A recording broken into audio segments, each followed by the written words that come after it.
my first fillet back. Now I'm going to turn the board this way.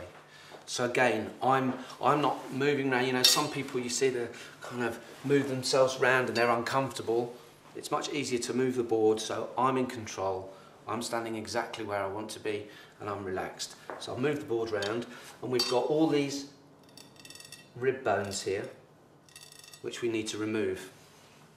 I'm going to remove that, the same principle as running my knife along the backbone. I'm just going to get my knife underneath these rib bones here, and now I'm going to point my knife up because the rib bones are here. What I don't want is my knife to go down into the fish, so I'm going to turn my knife up towards these rib bones here like that, and then just use them as a guide. And what happens is they all come off like that. Okay, into my bowl. Knife, again, keep it nice and clean. So I'm just going to trim off, shave really, a little bit of sinew at the top of the fish there. And then this side, where we've got the skin, the belly from where the guts were. You remember before we took those out. I don't mind losing a little bit of fish there because it's quite fatty, on that side, on that underside of the fish. So I'm just going to shave down there, that side, and then just trim along a little bit of the skin by this knuckle here, which was the underfin, just to get a nice shape in my fish. And you should be, you know, you should feel proud of what we're doing here, or what you're doing when you get to do it. Just turn the fish round. And so what I mean by saying feeling proud, and this is not all chefs would do this, but what I'm doing is I want a nice shape to that, because you know, I've prepared this from whole, I've gutted it, I've filleted it, and now what I want at the end is something that looks really nice and round, and it looks like a professional's done it. So I'm just going to trim off now the edge of the skin all the way down here,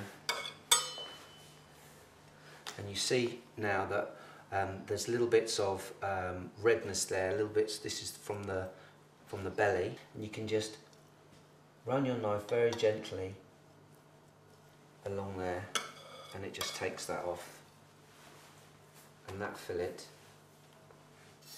is perfect. I have a few little pin bones which run for about the first five inches along here. They're little rib bones, and we can just get hold of those, and you can pluck those out. If you were leaving the skin on, if you're going to marinate this fish, you might leave the skin on.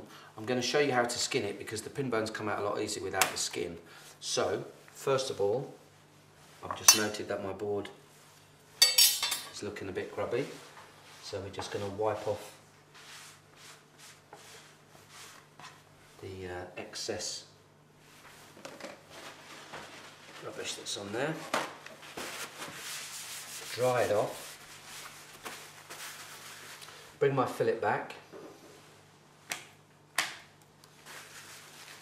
and again I'm just going to use a little bit of salt on my fingers just so I can hold on to the fillet. My knife,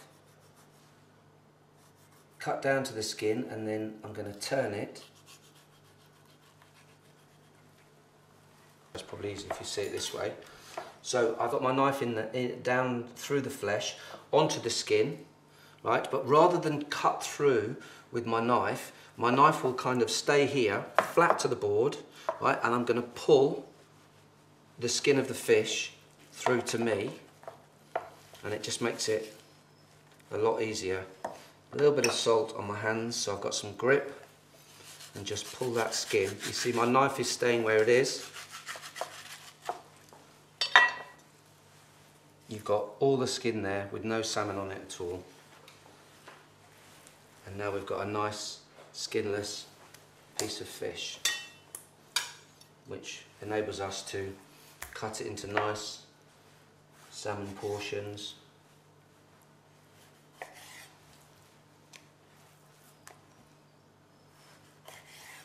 Just like that. 4 nice portions there, ready to cook. It's going to taste absolutely fantastic, and we've filleted it ourselves, so we're feeling really good about ourselves.